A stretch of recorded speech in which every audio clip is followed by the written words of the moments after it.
Hey, Alex. Hey, Andrew. What's this? This is Brains on the Outside. And what's that, Alex? That is a podcast about exploring creativity through ridiculous business ideas. Excellent. Can you give us an example of one of these ridiculous business ideas? Yeah, what if Google Maps gave you clues instead of directions? I really love it. My girlfriend actually, this weekend, she's in London, and there's a company that does something kind of like that. What? Now, I know, right? I'm going to get the lawyers out. This is not okay. No, it's not okay at all. How has your weekend been, Alex? My weekend's been pretty good. Yeah, it's been nice. I was parenting by myself yesterday. Wife's away. It was lovely. We had a nice time. How's your weekend been, Andrew? It's been pretty good. It's been pretty busy, actually. Oh. We're here right now at Durhack, which is a Durham University hackathon hack day. There's lots of creative people here coming up with ridiculous, crazy, innovative business ideas.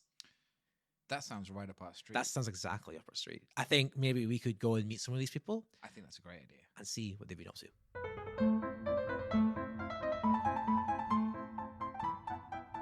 Hey, Sorsha. Hello there. Hey, Andrew. Hey, Alex. How's it going? It's going good. This is now weird because it's a conversation between you and me. Yeah. How are you, Saoirse? I'm doing wonderfully. You made a pretty amazing thing at the hack day. Can you tell us what it was called? Because the name was quite confusing and I don't think I can repeat it properly right now. Okay, so, when we submitted it, we had like a character limit, I think. So we submitted it as Learn to Code the Visual Novel. But I think the official title went something along the lines of I overdosed on caffeine at Durhack and woke up in the Durham universe where all the programming languages are humans and I might be dating one. I can't express how much I love this as a thing. Yeah. To clarify, it is an anime dating sim / coding teacher. Yes. So I think the title explains it. I'll give Very you literal. Yeah. Yeah, I'll give you our kind of premise of so you're at Durhack or any hackathon, I guess, and you're on your 50th cup of coffee. This one, it feels a bit strange. So you kind of have a nap, and I guess these caffeine naps, you wake up and there's someone over you, and it's your childhood friend Scratch that originally taught you how to code when you were younger. So you go in and there's more programming languages, but they're humans. And what's this? They're teaching you to code. So I think the kind of idea of it was, say the best way to like learn another language is if I wanted to learn French, I just go to France, basically. So now you're in the world of code. You're being forced to learn it. The best way for me to learn C# is to enter your coding Durhamverse and date C#. Basically, you've got that connection there. You'll keep coming back to it. That's the thing, like Duolingo never had that on you. Were you dating Duolingo? No, exactly. So you've got a bit of commitment there to keep you coming in. This seems incredibly pointed. Like you sat down one day and you were like, what's stopping me from really getting into Duolingo?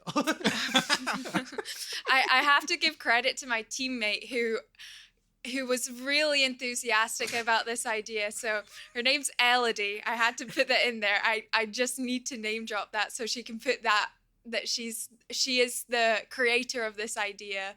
On your LinkedIn, right there. Yeah, exactly. So I think it kind of came from the idea that a lot of people and girls that we know are very addicted to games like Mystic Messenger when you are dating these anime boys.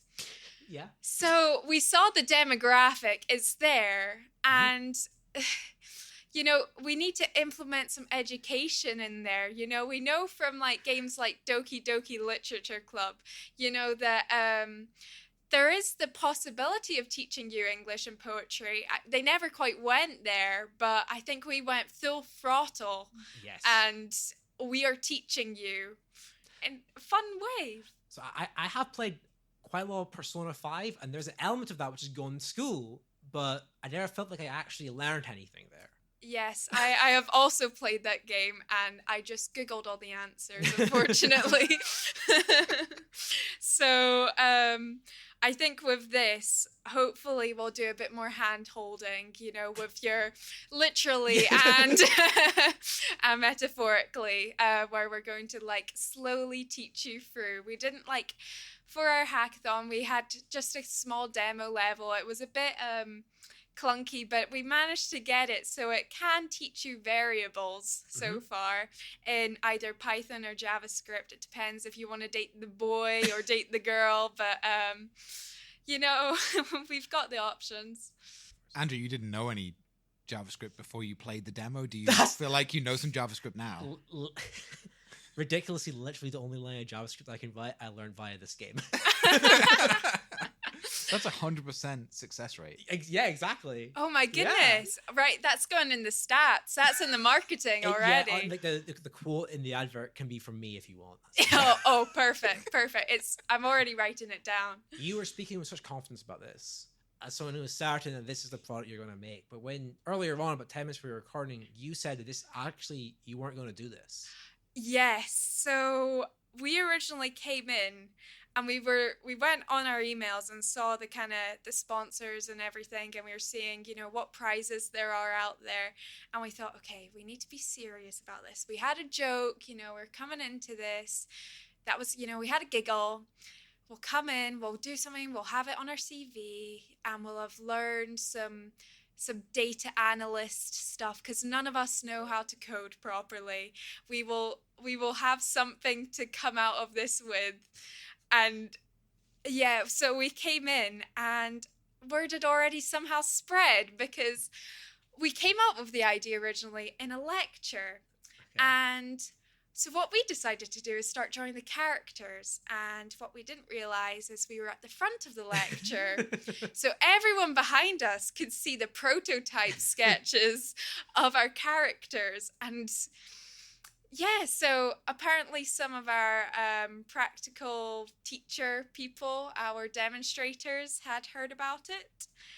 And they were asking us about it. And bringing up those memories again, it kind of sparked something in us where we just couldn't let it go. I mean, that makes sense. Yeah. Yeah, and we'd already grown such an attachment to these characters. We kind of just had to, honestly. The art was pretty incredible. I love the fact that before you went into this, you didn't really know how to code, so you decided to build something to teach people how to code. I think it's really nice that in Durhack 2023, someone might come in not knowing how to code and then use this to learn how that one line of JavaScript that starts the whole journey off. Oh my goodness. Yes, exactly. I think that would be an amazing idea. Andrew, if you could date any programming language, what programming language would you date? Give me a second. I think I would maybe date binary. I think that they would be just really kind of formal. They'd be all buttoned up. They'd give you straight answers. They're not going to lie to you. Wow. That's a good answer. I was going to say Prolog because I don't know whether you know Prolog, but basically you do something in Prolog and it either goes yes if it worked or it goes no if it didn't work, and that's it. That clarity. Just a clarity. That's all you need in a relationship. That's it. You need that clarity. Am I a good husband? No. Oh. I like how this is taking a turn to a into your psyche there. I am a good husband. I feel really there's no good answer. Yeah. Well, I was trying to reverse engineering it from I guess there's lots of languages that have good memory management and rubbish collection, and they're clean and they're thoughtful. So maybe something like Python, because it does all those things really good at them. I think it'd be quite a thoughtful programming language to date. Good. We got there. Okay. Is there anything else you want to let us know about your excellent game? When will it be on Steam? Give us a date. Goodness. 2023 winter. I don't know. Okay, Q4 2023. We'll see you then.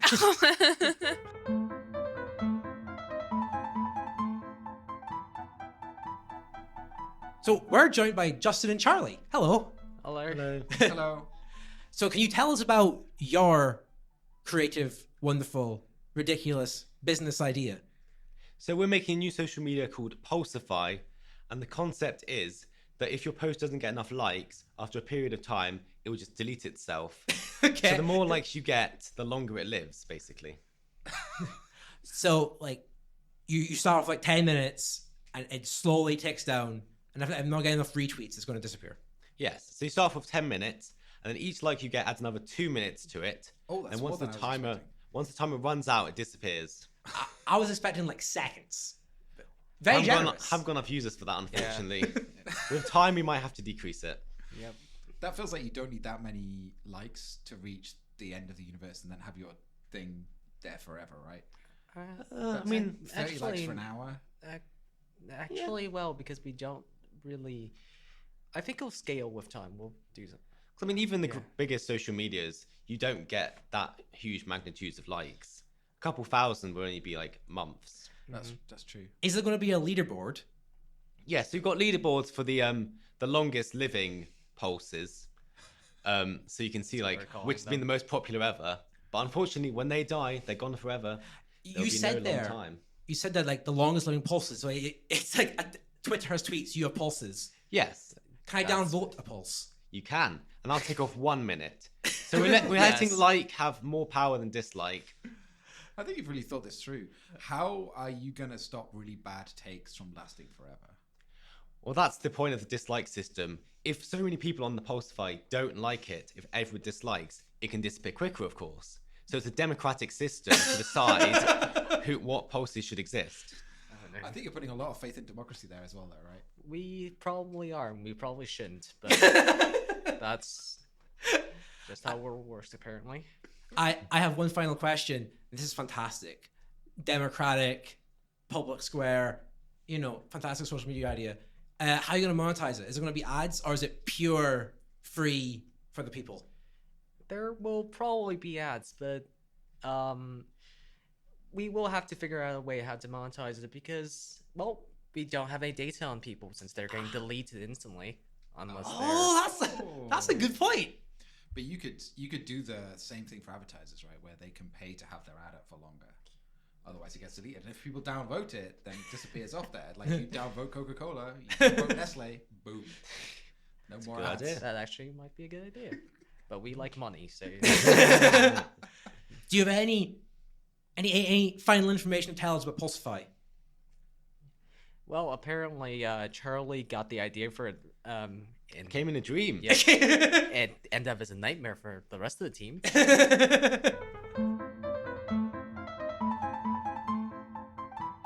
Okay. So, Alex, today we don't actually have an ad. I'm sorry. That's okay. Oh, okay, that's good. Yeah, Yeah, that's but fine. instead you have something even more exciting. Oh, really? Yeah, Amazing. I know, right? We are joined by Mohsen, who organized Durhack. Hey. Hey, Hey, man, how's it going? Hey, everyone. Hi, Andrew. Hi, Alex. how was your weekend? Oh, it was very busy.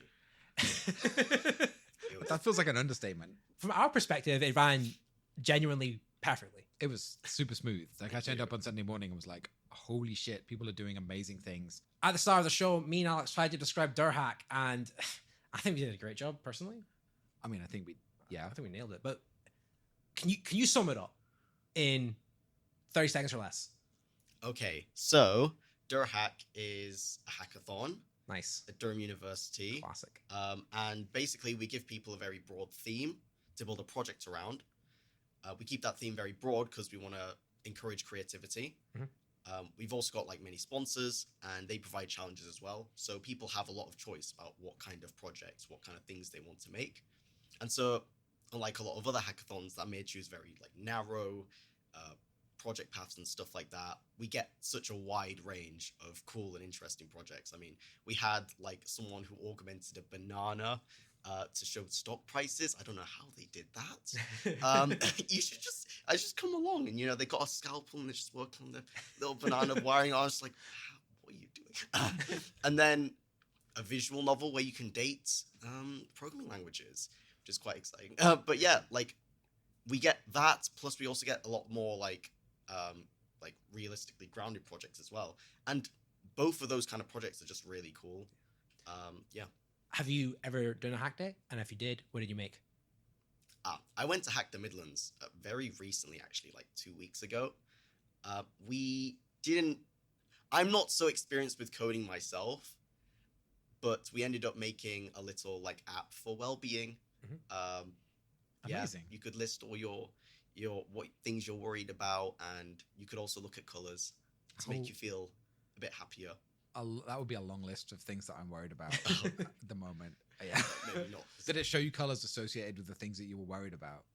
Like, you're worried about nuclear war. Here's a blue picture. It was actually my first time learning Swift, so I only got around to doing like just showing a gradient kind of change. That was it. Nice though. Gradients are real chill though. Yeah. Relaxing. Yeah, it's nice. Thank you so much for coming to chat with us and allowing us to record a very silly show here. What was your favorite bit of the whole weekend? Yeah, so definitely my favorite part was speaking at the closing and opening ceremonies. Like, it's great to just be able to capture the entire attention of the room, and everyone's just staring at you. Alex, if one of our listeners were organizing a hack day, how they tell us about it? The best thing to do is to use your pudgy little fingers to open up the show notes of your favorite podcasting app in which you're listening to this show. Scroll down to the show notes and just tap that little Google Forms link in the bottom there. That's what they should do. I think that'd be a very sensible idea of them if they did it right now. Let's do it right now. Mohsen, you actually mentioned 2 ideas that are on the show. Up next is actually the banana Bitcoin scalpel idea.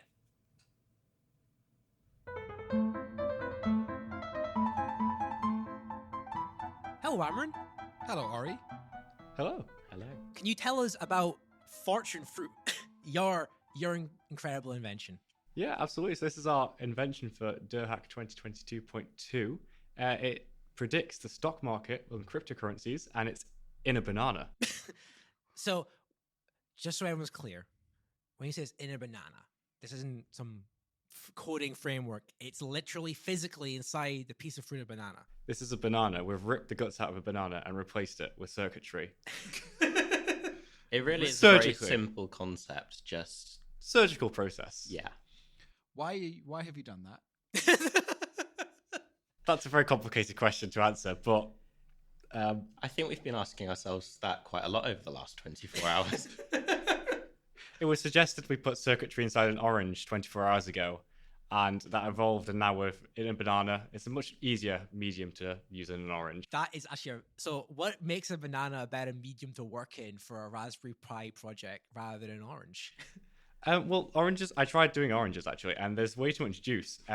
So I waterproofed our circuitry using heat shrink and electrical tape and everything, and everything gets so sticky inside an orange. But Right. with a banana, you can scoop the goop out and just sit it on top of it, and it works kind of okay. And also, our microchip is just the shape of a banana, sort of. Yeah. So it makes a lot more sense, really. Yeah. Explain this to me. So, I pick up the banana from my fruit bowl, my Fortune Fruit banana. What do I see? It just automatically detects that you've picked it up because it's capacitive. And then it will display a Magic 8 Ball style prediction. It could be good, could be bad.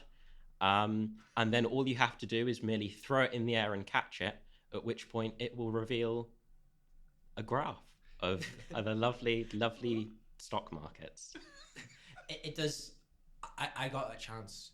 You let me hold your banana, and it was it was a fun way to experience the stock market. How do you, in the future, going forward, how do you imagine this affecting how we trade stocks and cryptocurrency? I think it's a very personal way to look at your cryptocurrency. It's there, it's present. And we were thinking expanding to pineapples might be great. Bigger medium, bigger display. A little bit spiky. Version 2, yeah. Yeah, version 2. And potentially to have the capacity for a battery, you could have a wireless watermelon or really any sort of fruit. Miniaturization could lead to keyhole surgery on a grape and anything really. It's just great fun. I think we started off with they did surgery on a grape meme, and it being we were doing surgery on a banana, and we've done it. Yeah, you were surprisingly skilled. It was as if you'd done it before for some reason.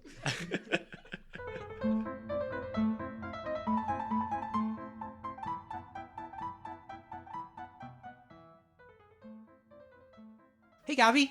Hey, Toby. How's it going? Yeah, good. Yeah, good. And you made a really cool thing. You were on the team Alarming. Can you tell us what you made? Yeah, so we made an alarm clock that is really difficult to turn off because we thought our main enemy as students is the snooze button. Yeah. Obviously. We all hate it. We all hate it. So we thought, okay, what would be really difficult to turn the alarm off if it just kept on going? At the end of it, we ended up having one alarm that you could set, obviously time constraints.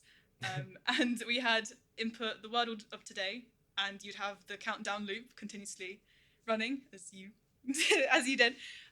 We had this maze game, kind of impossible quiz kind of style, where if you hit the edges, then it would send you back to the beginning. And we also had this cup game where you had 3 cups, moving them around, and under one of them was the timer stopped, so you've woken up.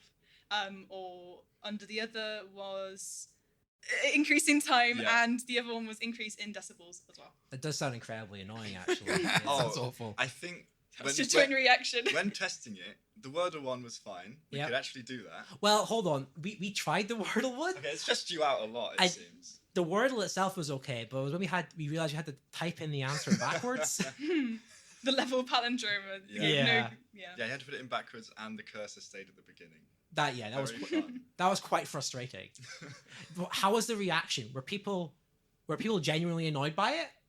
I think, like, especially when Carl came over, I think a lot of people came up to us afterwards and said, "I really love your like product." But like I think the resounding like outcome of it was, wow, like that was so stressful. And then we would ask them, "But you're awake, right?" so it ended up working. But I think there was 1 or 2 people who kind of hated the idea. I think. Yeah, we got some bad looks. It was a bit of a Marmite situation, wasn't it? Right. But we'll take that, because if it's polarizing, then you're probably good. Have you used it? Have you tried it? Have you tried to wake up with the alarm? No, not yet. Not Babies. properly. Chicken? When we were demoing it, it all took us a very long time to turn it off. If you got the Impossible Quiz inspired like drag your mouse through a maze game, like only one person managed to do that, even without the time constraint. And every time you fail, it increases how long the alarm plays for by like 30 seconds, and you can fail very rapidly. It just goes up and up and up forever. You said though that you wanted to create something even more annoying than the snooze button. It sounds like you've almost gone too far. No. Well, but you're not using it.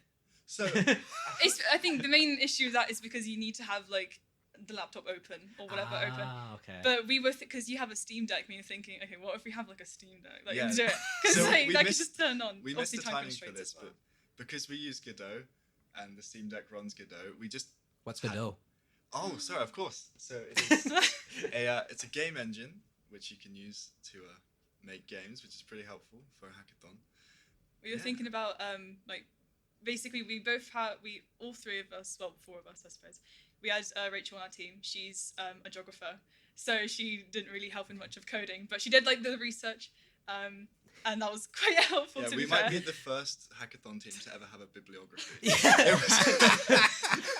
This was so funny to me. Like Rachel was like researching actual sleep patterns and what makes good sleep.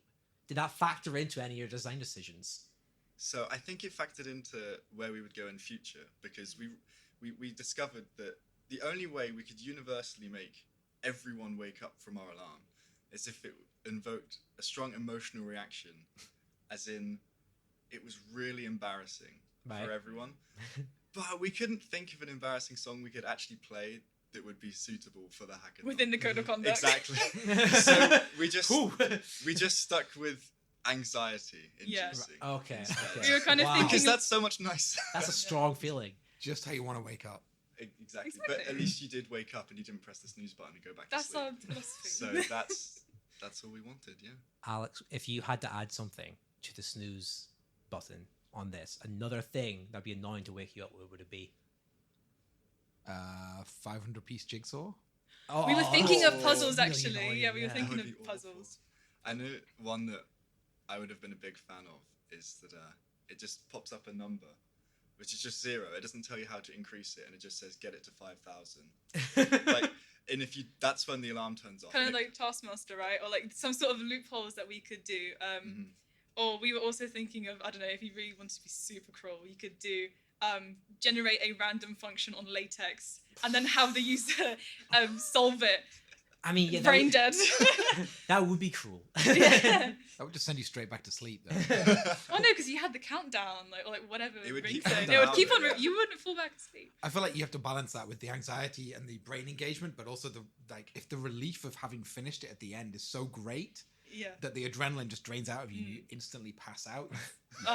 Sure. You've gone too far. Well, we had the satisfaction of the countdown, like finishing as well. That was nice to listen That was to. nice to listen And we to. can combat that by maybe setting another alarm for 5 minutes time. Just to make sure you're awake. And you have to do it all over I know, again. just the thing.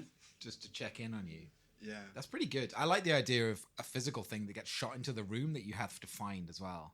Oh. Like a marble that just gets pinged into the room. Oh, so and kind if of you like don't a- find the marble again, you have to scrabble through all your things. That would be great. Or like a Yeah. photo recognition thing of like go into your kitchen, take a photo of butter or something. Yeah. Oh yeah, that's That'd really be good. cool.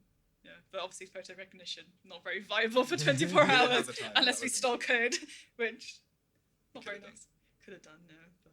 I have a question. Okay. If you were going to sell it, how much would you sell it for? Oh, it's priceless. What am I tell you? It is pretty priceless, but it was so funny because when you mentioned the podcast to us at the hackathon, saying that the whole idea of bad business ideas, which we totally agree it's terrible, but but I have a few friends online who are pretty big, like in the game, name in drop. the, in Come the on, name game drop. development space. What is let's say. happening? And I spoke to some of them because all of us just make ridiculously insane stuff all the time. And I am seriously going to actually release this just to see, because I want some feedback on how we can make this as awful as possible. I think it's a great idea. I think it'd be so easy to monetize. I think a monetization scheme where if you didn't pay for it, sometimes the alarms didn't go off. It would be perfect. You want an in-app purchase to buy yourself extra time. Like the snooze button actually takes money out of your bank win. account. Yikes. You hit it and it's like £5. Or we just make it so like when you're going through the link maze, whenever you touch the side, 1p gone, 1p, 1p gone. So next week when it releases, what's it called? What can our viewers search for to find it? What's your app called? Oh, We'll what stick I with suppose- alarming, We'll I stick think. with alarming. Okay. Yes. We can send you a link of it after Thank your you, email. thank So Most likely on itch.io because Steam probably won't accept No. it. So that was the episode, Andrew. Yeah, that was great. I really enjoyed being at Durhack.